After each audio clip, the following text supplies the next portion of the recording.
Hi everybody, Steve Scott here, and another question and answer Q&A video, so let's get right to it.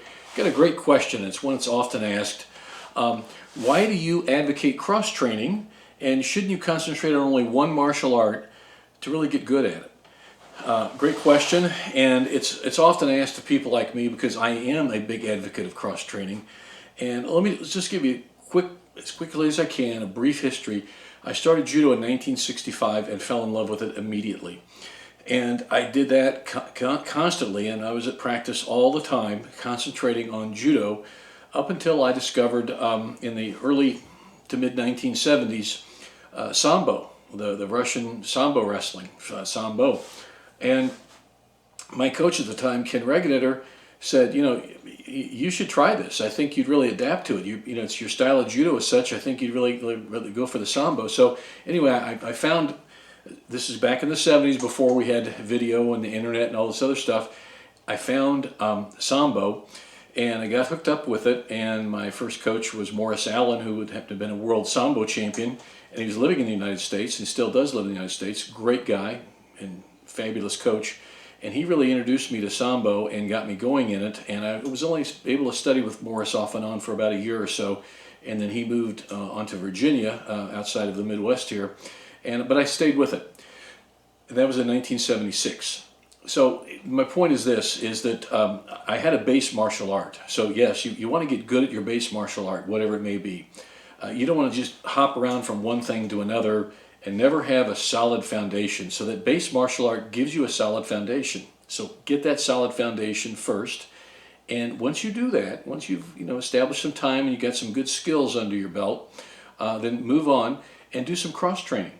Because some points here, I just want to jot them down. Of course, everyone has a base martial art, and that's why I say stay with that. And you want to use that as your base to establish further broadening your horizons from. And that's the next thing I'm going to talk about here, is you want to broaden your horizons. Cross-training adds to that base of knowledge you already have.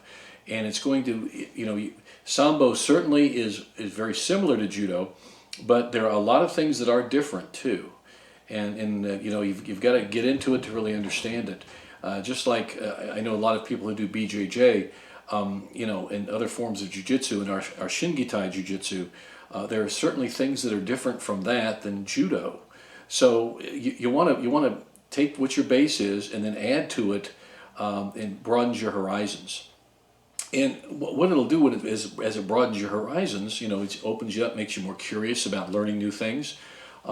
You see a whole new skill set in some cases. You may see a same type of move you learned, say, in Judo that you're doing in Sambo, but it's coming from a bit different conceptual idea, and it probably does help you. At least you understand, at least if you ever compete against someone who has that type of a background, how to handle them, even though you may not really do it yourself. But you'll find that this broadening of your horizons really will help you technically in learning new skills and adding to the base martial art you already have, that what you've already started. So yeah, cross-training is a wonderful idea, and also you meet new people. You can compete in different formats. I know when I started competing in Sambo, it was a lot different than Judo, and I loved it. I found that actually I enjoyed competing in Sambo more than I did Judo.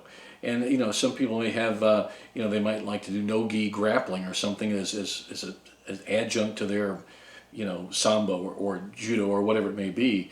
So do that, and you'll find it, you meet a whole new group of people, you have a whole new group of experiences, and it certainly is a wonderful experience.